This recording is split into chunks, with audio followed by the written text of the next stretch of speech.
तमिलनाडु में चुनावी रैली को संबोधित करते हुए नजर आए हैं राहुल गांधी। दरअसल आपको बता दें कि तमिलनाडु में भी लगातार चुनावी प्रचार करते हुए राहुल गांधी नजर आ रहे हैं और इसी दौरान उन्होंने एक बार फिर से कन्याकुमारी में रैली को संबोधित करते हुए क्या कुछ कहा, जरा आप भी सुने। राहुल गांधी ने तमिलनाडु के कन्याकुमारी में चुनावी रैली को संबोधित करते हुए कहा कि कुछ दिन पहले संसद में प्रधानमंत्री नरेंद्र मोदी ने कहा था कि वे महिलाओं से जुड़ा एक बिल पास करना चाहते हैं, लेकिन उनका असली मकसद भारत की चुनावी व्यवस्था को बदलना था, जिसके पीछे परिसीमन छिपा हुआ था। இந்த நாட்டு மக்களிடம் அவர் என்ன சொன்னார் என்று சொன்னால் மகளிருக்கான இடஒதுக்கீடை வழங்க போகிறேன் என்று சொன்னார். But the real plan was to change the electoral structure of India. ஆனால் அவருடைய உண்மையான எண்ணம் என்னவென்று சொன்னால் இந்த நாட்டிலே இருக்கின்ற தேர்தல் கட்டுமானத்தையே சீர்குலைப்பதுதான் அவர் மனதிலே இருந்த உண்மையான சதித்திட்டம். Hidden behind the women's bill was a delimitation bill that would change the constituencies of India.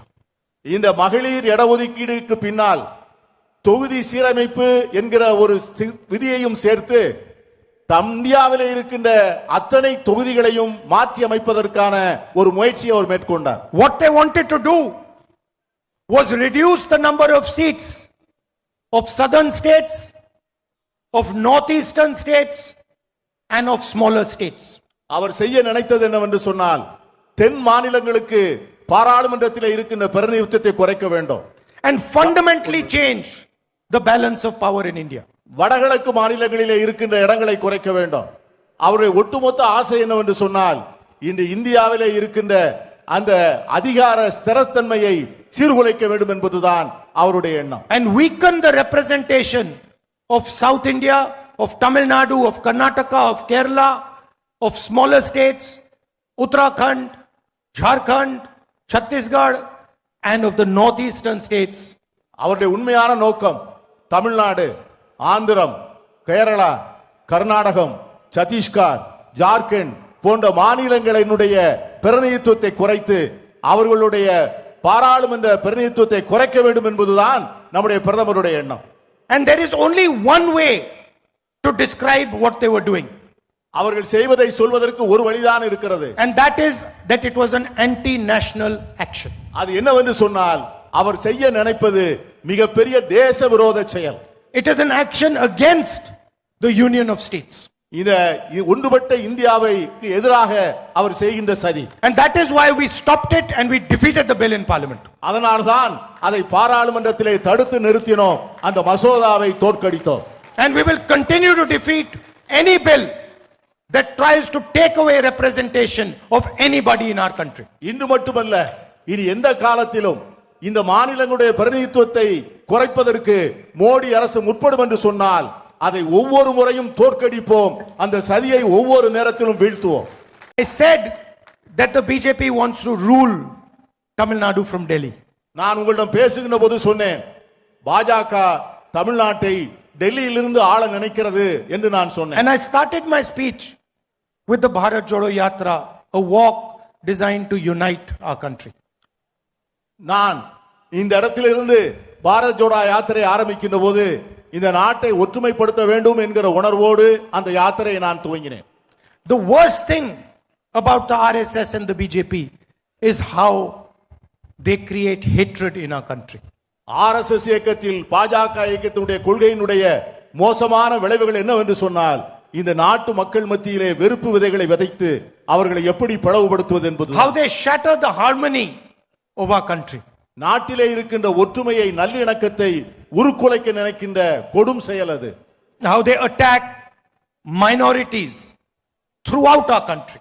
நம் நாட்டிலே இருக்கின்ற சிறுபான்மையினரை இந்தியா முழுவதும் அவர்கள் தாக்குகிறார்கள், சிதைக்க நினைக்கிறார்கள். For the first time in our history, in our modern history, minorities feel uncomfortable, feel scared living in this country. நம்முடைய வரலாற்றில் முதல் முறையாக சிறுபான்மை மக்கள் தாங்கள் பாதுகாப்பில்லாத ஒரு வாழ்க்கை வாழ்கிறோமோ என்கிற அச்ச உணர்வை பெற்றிருக்கிறார்கள். Whether you're a Christian or a Muslim or a Sikh or a Adivasi, you are attacked, vilified and violence is carried out against you. நீங்கள் கிறிஸ்தவராக இருக்கலாம், இஸ்லாமியராக இருக்கலாம், சீக்கியராக இருக்கலாம், பழங்குடி வகுப்பினராக இருக்கலாம். ஆனால் உங்களை எல்லாம் தேடி தேடி உங்களுடைய உரிமைகளை பறித்து உங்கள் மேலே வன்முறையை ஏவிவிட்டு இந்த நாட்டில் வெறுப்பு விதைகளை வளர்க்க நினைக்கிறார்கள் அவர்கள். Sisters are attacked in Chhattisgarh. An entire state has been burnt and people are made to feel scared to live in India. Chhattisgarh மாநிலத்திலே கன்னியாஸ்திரிகளை அவர்களை கொடுமைப்படுத்தி அவர்கள் மீது வன்முறை ஏவிவிட்டு அந்த மாநிலத்தில் முழுவதும் பதற்றத்தை விதைத்திருக்கிறார்கள் இந்த கொடியவர்கள். And that is the single biggest reason that the BJP and the RSS have to be defeated in this country. அந்த ஒரு காரணத்திற்காகவே இந்த RSS-ஐயும் பாஜகவையும் தோற்கடிக்க வேண்டும். This country is not a hateful country. This country is a country of love and affection. It has always been a country of love and affection. இந்த நாட்டில் ஒரு நாளும் வெறுப்பு அரசியலை ஏற்றுக்கொண்டதில்லை. இந்த நாடு அன்பால் நிறைந்த நாடு.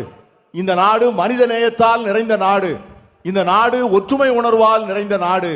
இந்த சித்தாந்தத்தை தான் நாம் பாதுகாக்க வேண்டும். And the fight really is between the BJP ideology and the Congress ideology at the national level. இந்த தேசிய அளவிலே நடக்கிற அரசியல் களம் என்னவென்று சொன்னால் பாஜகவினுடைய தத்துவத்திற்கும் காங்கிரசினுடைய தத்துவத்திற்குமான அரசியல் யுத்த போராட்டம் தான். And the BJP knows that in the end it is the Congress ideology that is going to defeat them. BJP சார்ந்தவர்களுக்கு நிச்சயமாக தெரியும் இறுதியிலே காங்கிரஸ் கட்சியினுடைய தத்துவம் தான் வெற்றி பெறும் என்பதை அவர்கள் முழுமையாக அறிந்திருக்கிறார். They know it. அவர்களுக்கு தெரியும். And the Prime Minister does not sleep at night because he knows that in the end the Congress party is going to defeat him. பிரதம மந்திரி நன்றாக அறிவார். அவர் மனது அறியும் இறுதியிலே வெற்றி பெறப் போவது காங்கிரஸ் தான் என்பதை. आप देख रहे हैं न्यूज़ UNI।